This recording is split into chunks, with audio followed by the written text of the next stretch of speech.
Hello everyone. তো আজকে আমি বানাচ্ছি ভাত ভাজা।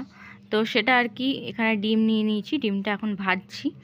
আর এইবারে ভাতটা ভাজার জন্য আমি নিয়েছি বাসমতি রাইস। তো নর্মাল অন্য সময় ভাত ভাজি ভাত দিয়েই, কিন্তু এবারে নিয়েছি বাসমতি রাইস দিয়ে করব তার জন্য। আর এখানে দেখো সবজিগুলো কেটে নিয়েছি, তার মধ্যে এখানে একটুখানি আদা আর রসুন কুচি করে রেখেছি, বাকি যা সবজি ছিল সেগুলো কেটে রেখেছি। তো এখন এখানে সবজিগুলো ভাজতে বসিয়ে দিলাম। এদিকে ডিমটা ভেজে রেখেছি আর এদিকে ভাতটা তো রেডি আছে।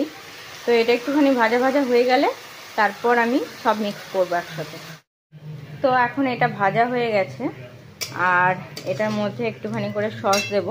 তো এই যে চিলি সসটা দেবো, আমি অন্য সময় গ্রিন যে চিলি সস সেটা দিই, তো এটা রেড চিলি সসটা দিচ্ছি এখানে।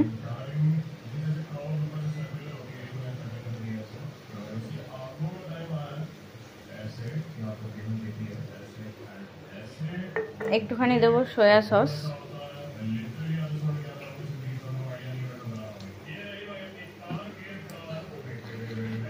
আর একটুখানি দেবো টমেটো সস।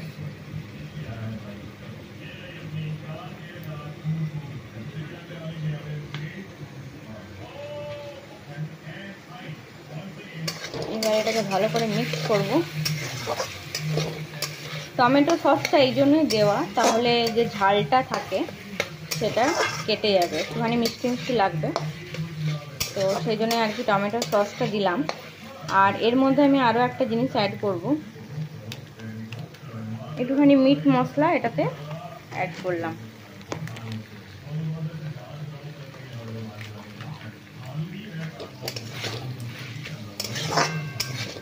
এবার এটাকে ভালো করে নেড়ে চেড়ে এর মধ্যে ভাতটা দিয়ে দেবো।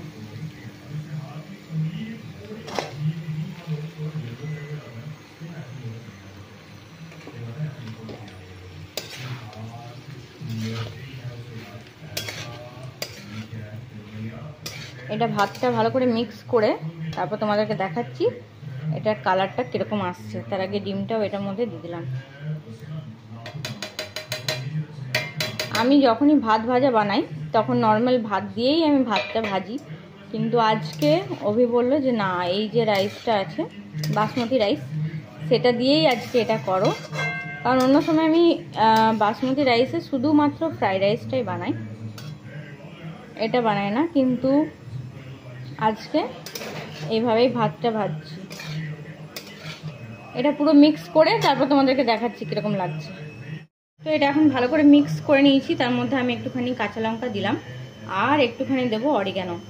তো তোমরা যে কেউ কে এটার মধ্যে অরিগ্যানো ইউজ করো অবশ্যই কমেন্টে জানিও। আমি মাঝে মাঝে করি, তবে ফ্রাইড রাইসে করি না। এই ভাত ভাজলে সেটার মধ্যে একটুখানি অরিগ্যানো অ্যাড করি, তাতে ফ্লেভারটা ভালো লাগে। তো এখন এটা অরিগ্যানোটা দিয়ে এটা ভালো করে মিক্স করে নিচ্ছি। আর কালারটা কীরকম হয়েছে দেখতেই পাচ্ছ।